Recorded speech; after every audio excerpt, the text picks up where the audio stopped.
मोहतरम सदर जलसा मौलाना सैयद जलालुद्दीन उमरी साहब, दूसरे बुजुर्ग और अमायदीन और मेरे भाई और बहनों, आवाज़ आएगी? आवाज़ करीब कर लेता हूँ। सबसे पहले मैं, आप थोड़ा आवाज़ कम रखें। जमात इस्लामी हिंद को मुबारकबाद देता हूँ कि जैसे ही यूनिफॉर्म सिविल कोड और ट्रिपल तलाक का मसला इस मुल्क में अचानक छेड़ा गया तो उन्होंने फैसला किया कि मुल्क भर में एक मुहिम छेड़ेंगे जिससे मुसलमानों को भी और गैर मुस्लिमीन को भी इस्लाम का अजीम आईनी कानून मालूम होगा और ख़ास तरीके से मुसलमानों को भी ये बताया जाएगा कि जिस कानून पर तुम अमल नहीं कर रहे हो वो बहुत अजीम है और तुम्हारी बेहतरी और भलाई इस दुनिया में भी और आखिरत में भी उसी में पोशीदा है।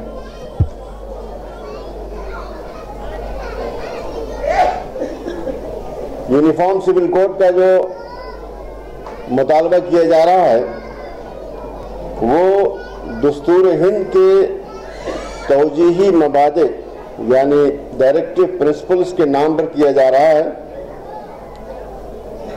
हालांकि दस्तूर हिंद में यूनिफॉर्म सिविल कोड के अलावा 22 और तौजीही मबादे मौजूद हैं, लेकिन उनमें से आज तक किसी पर अमल नहीं हुआ है।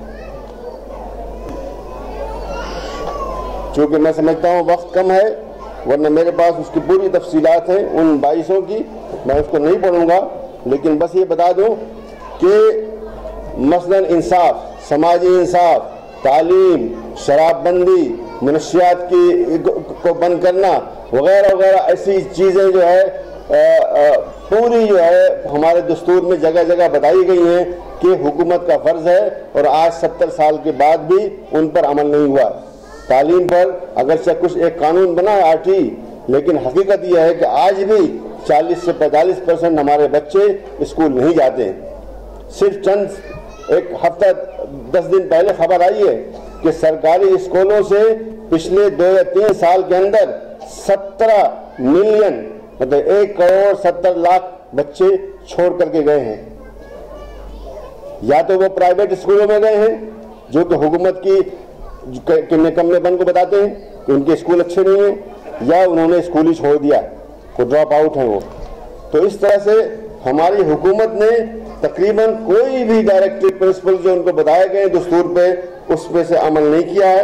मैं उसकी तफसीलात में नहीं जाऊंगा, लेकिन अगर किसी साहब को तफसील चाहिए तो मैं इंशाअल्लाह उनको ईमेल से भेज दूंगा। एक पूरा एक चार्ट है जिसमें बताया गया है कि किस आर्टिकल में क्या बताया गया। ये 23 चीज़ें हैं, 23 चीज़ों में से एक पर्सनल यूनिफॉर्म सिविल कोड का मसला है, लेकिन उसके अलावा 22 चीज़ें हैं जो कि तकरीबन ज़िंदगी के सारे जो मसाइल हैं उस पर मुहित हैं और उन पर कोई अमल नहीं किया गया। उनमें ये भी है कि दौलत का इर्तिकाज़ न हो।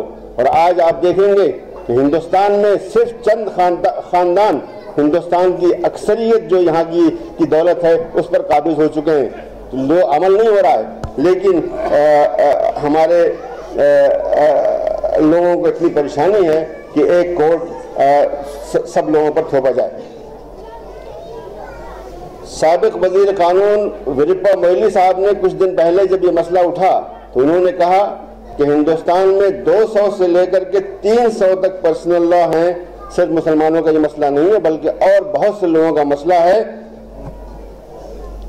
लेकिन अफसोस ये है कि दूसरे लोग तो खामोश रहे कि मुमकिन है मसलन सिखों ने ज़रा सा एक बयान दे दिया, वरना और लोग सड़कों पर नहीं आए, उन्होंने हंगामा नहीं किया।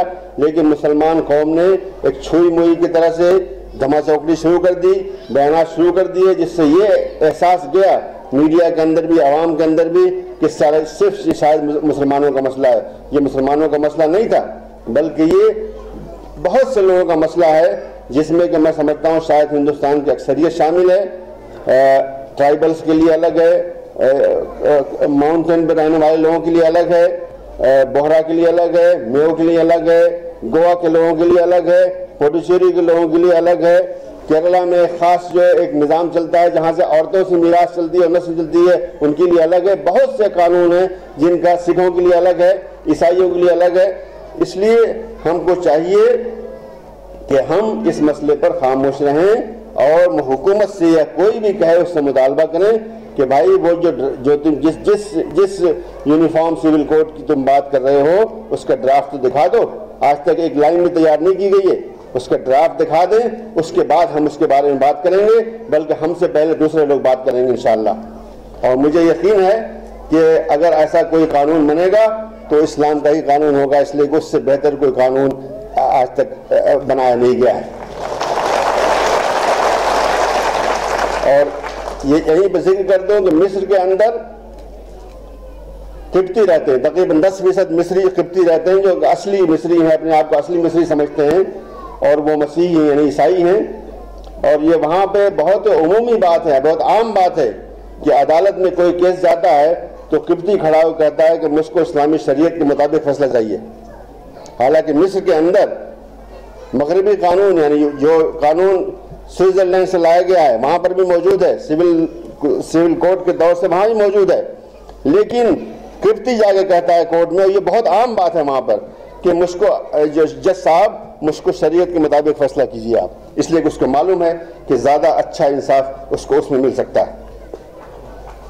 दूसरी बात जो बताना चाहता हूँ कि मुस्लिम पर्सनल लॉ के नाम से हिंदुस्तान में जो कानून मौजूद है वो हमारी शरीयत नहीं है, बल्कि वो अंग्रेज़ों का पर्सनल लॉ है जो कि उन्होंने हम पर थोप रखा था और आज भी हम समझते हैं कि वही हमारा कानून है। हमारा कानून वो नहीं है, बल्कि हमारा कानून हमारी अपनी किताबों के अंदर, हमारे अपने कुरान में, हमारे अपने हदीस में है। और जबकि अंग्रेज़ों का जो कानून है वो अंग्रेज़ों के ज़माने में अदालतों ने जो फैसले किए थे और जिसको कि एक पारसी मिस्टर फरीदून जी मुल्ला साहब जो है, मुल्ला की वजह हम लोग समझते हैं मुसलमान होगा, मुल्ला एक पारसी था, उन्होंने प्रिंसिपल्स ऑफ मोहम्मदन लॉ के नाम से एक बहुत ही मोटी सी किताब तदवीन की, जिसको कि आज भी हिंदुस्तान की अदालतें उसी को मानती हैं और उसी को के मुताबिक फैसले करती हैं।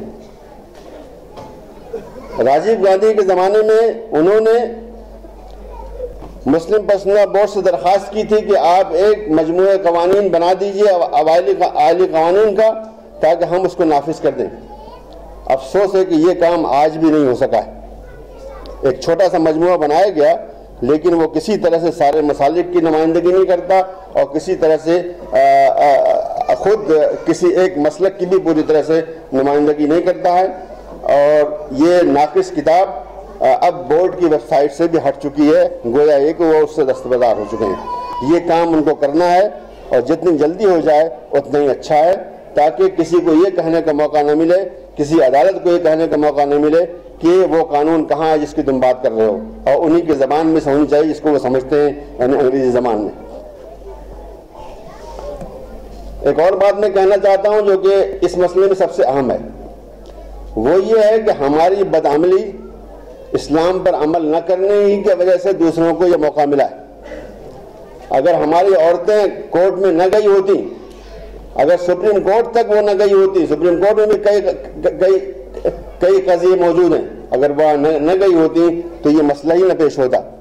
हमको कोई मना नहीं करता कि आप अपने घर के अंदर, अपने ख़ानदान के अंदर आप जिस कानून से चाहें अमल करें, आप इस्लामी कानून से अमल करें या किसी और से भी, कोई मना, उस मसला उसी वक्त पैदा होता है जबकि ये मसला अदालत में पहुंचता है।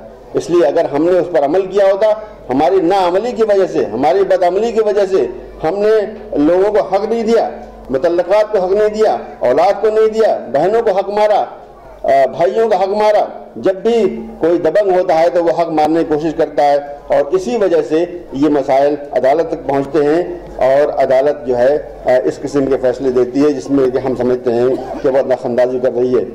एक यहाँ पे वाकई एक हकीकत बयान करूँगा जो वाक़या एक मेवात के एक वकील साहब, एक बड़े वकील साहब, उन्होंने मुझे बताया कि मेवात के में एक मसला था जिसमें एक मौलवी ने, बहरहाल मौलवी है, बाकायदा दाढ़ी और शरअ के साथ मुतशर्रिह होगा, उसने अदालत में खड़े हुए कहा, जज साहब मुझको शरीयत के मुताबिक फैसला नहीं चाहिए, مجھ کو تو میو کے قانون کے مطابق فیصلہ دو، اس لیے کہ میو کے قانون کے مطابق وہی قانون ہے جو کہ ہندوؤں کا قانون ہے، جس میں کہ عورتوں کو حق نہیں ملتا ہے۔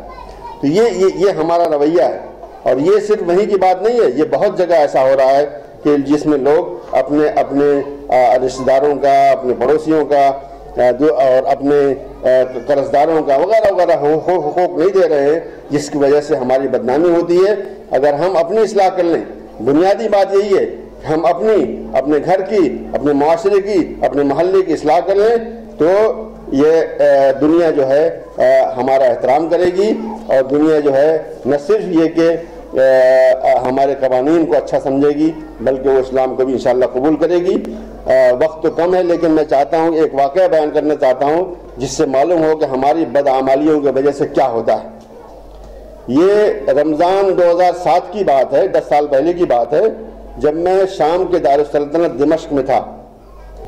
میں وہاں پہ حماس لیڈر خالد مشعل سے انٹرویو لینے گیا تھا، جو کہ اس وقت چھپا تھا اور ابھی بھی ملی گزٹ کی ویب سائٹ پہ موجود ہے۔ میرا ہوٹل مسجد اموی کے پاس، مسجد اموی وہاں کی سب سے بڑی مسجد ہے، اس کے پاس تھا۔ یہ ایک عظیم شان تاریخی مسجد ہے جس کے وسیع و عریض صحن میں حضرت یحییٰ علیہ السلام جو نبی ہیں ان کی قبر موجود ہے۔ رمضان کا دن تھا، میں نے کہا کہ میں وہاں جا کر کے افطار کروں، تو میں وہاں چلا گیا اور مغرب سے ذرا پہلے پہنچا تو دیکھا کہ صدر دروازہ جو تھا وہاں پر وہ بند تھا، اور ایک تیر کا نشان لگا ہوا تھا مواعظ الرحمان لکھ کر کے۔ مواعظ الرحمان کا مطلب ہے کہ اللہ کا دسترخوان۔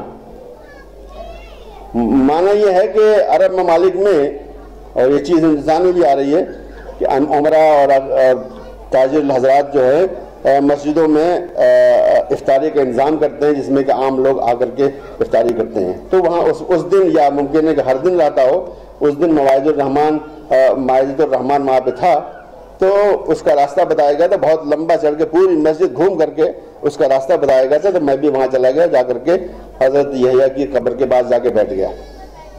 پھر سب سامان وغیرہ آیا، کھانا وانا سب رکھا گیا، پانی، جوس، دہی وغیرہ سب چیزیں رکھی گئیں۔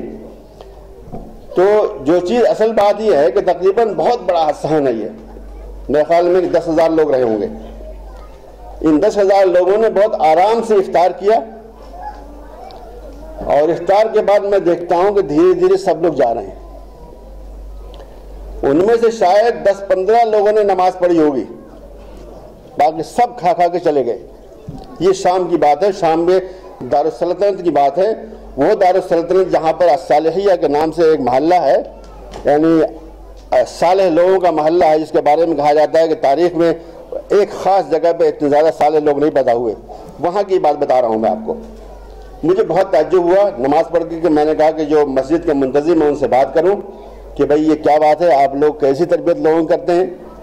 تو اس کے بعد میں گیا وہاں پہ، جو صدر دروازہ تھا اس کے پاس ان کا کمرہ تھا، تو وہاں دیکھا بڑی بھیڑ ہے۔ میں نے کہا بھئی مجھے ان سے بات کرنا ہے۔ تو لوگوں نے کہا کہ یہاں پہ وزیر صاحب آئے ہیں، وزیر اوقاف آئے ہوئے ہیں، اس لیے آپ بات نہیں کر سکتے، وہ ان کے ساتھ مشغول ہے۔ میں نے کہا بھئی بات تو بہت ضروری ہے، اور میں یہاں پہ ایک مسافر ہوں، ہندوستان سے آیا ہوا ہوں۔ تو بہت مشکل سے پھر ایک صاحب وہاں سے اندر سے آئے، میرے خیال میں وزیر صاحب کے سیکرٹری تھے وہ۔ میں نے ان کو ساری بات بتائی کہ بھئی ایسی چیز تو بہت عجیب و غریب ہے، میرے ملک میں تو جو لوگ نماز نہیں بھی پڑھتے ہیں وہ رمضان میں نماز پڑھنے لگتے ہیں، اور آپ کے یہاں ایسا ہوا کہ اتنے لوگ مسجد میں آ کر کے اتنے لوگوں نے افطار کیا اور سب کے سب چلے گئے، اور تقریباً 10-15 آدمی زیادہ لوگوں نے نماز پڑھی۔ تو معلوم انہوں نے کیا جواب دیا؟ انہوں نے کہا ہم کسی کو نماز پڑھنے پر مجبور نہیں کر سکتے، اور یہ کہا کہ وہ چلے گئے۔ میں نے کہا ٹھیک ہے، میں نے اپنی بات بتا دی، اب آپ اپنا جو ہے دیکھیے۔ آنے کے بعد میں نے بیروت میں، ہمارے ایک دوست ہیں، پروفیسر ہیں وہاں پہ، ایک ریسرچ سینٹر کے ڈائریکٹر ہیں، ان کو میں نے یہ بات پوری لکھ کر کے بھیجی کہ میں نے یہ عجیب و غریب چیز دیکھی جو کہ میرے تصور میں نہیں تھی۔ تو ان کا ایک لائن کا جواب آیا، انا للہ و انا الیہ راجعون۔ تو یہ میں کہنا چاہتا ہوں کہ آج جو شام کے اوپر جو مصیبت آئی ہوئی ہے، 4 لاکھ لوگ مارے جا چکے ہیں، تقریباً 4 لاکھ لوگ مارے جا چکے ہیں، 16 ملین مطلب 1 کروڑ 60 لاکھ لوگ ریفیوجی بن چکے ہیں۔ کچھ ملک کے اندر ہیں، کچھ باہر ترکی میں، جارڈن میں، کہاں موجود ہیں۔ ملک کے اندر 45 हुकूमतें काम कर रही हैं, 45 मुसल्लह ग्रोह उन्होंने अलग अलग इलाकों पर कब्जा कर रखा है। तो ये चीज़ जो है जब मैं आज सोचता हूँ तो वो चीज़ मेरे सामने आती है कि वो बदअमली है जिसकी सज़ा मिल रही है। और आज अगर हिंदुस्तान में हमको सज़ा मिल रही है, अगर गुजरात हो रहा है, अगर बोडो हमको निकाल रहे हैं, अगर मुजफ्फरनगर में हो रहा है, तो क्या हमारी बदअमली की वजह से नहीं है? इसके बारे में भी हमको सोचना चाहिए। गुजरात में, मुजफ्फरनगर में, बोडो में हर जगह 1-1 लाख मुसलमान निकाले गए और उनमें से अक्सरियत आज तक वापस नहीं गई है। बाहर जाने का तो सवाल नहीं है, बाहर कोई आपको जाने नहीं देगा, लेकिन मुल्क के अंदर रिफ्यूजी बनकर रह रहे हैं। और इस वक्त जो हालात हैं, अभी भी इस वक्त मसला चल रहा है कि आसाम के अंदर 48 लाख मुसलमानों को उनकी शहरियत छीन ली जाएगी उनसे। ये इस वक्त मसला चल रहा है। बहुत से लोग इस मसले पे आवाज़ उठा रहे हैं, जमात उलमा, जमात इस्लामी वगैरह आवाज़ उठा रहे हैं, शायद सुप्रीम कोर्ट में भी गए हैं। लेकिन आप सोच लिए किस तरह के हालात से हम यहाँ पे जूझ रहे हैं। आपको यकीन दिलाता हूँ, अगर इससे भी हालात ख़राब हो जाएंगे जैसे कि म्यांमार में है, बर्मा में है, या जैसे कि एक हद तक श्रीलंका में है, तो बाहर से कोई भी हमारी मदद करने नहीं आएगा। गुजरात के वक्त कोई मदद करने नहीं आया, मुजफ्फरनगर के वक्त कोई मदद करने नहीं आया। और इसी तरह से बोडो ने जब हमको निकाला था, मैं वहाँ कई बार गया, वहाँ पे 1 लाख तकरीबन आदमी पूरे इलाकों में अपनी झुग्गियाँ बना करके रह रहे थे, कोई मदद करने नहीं आया। तो आप अपने आप को अपनी इस्लाह कीजिए, सबसे पहला ये काम है।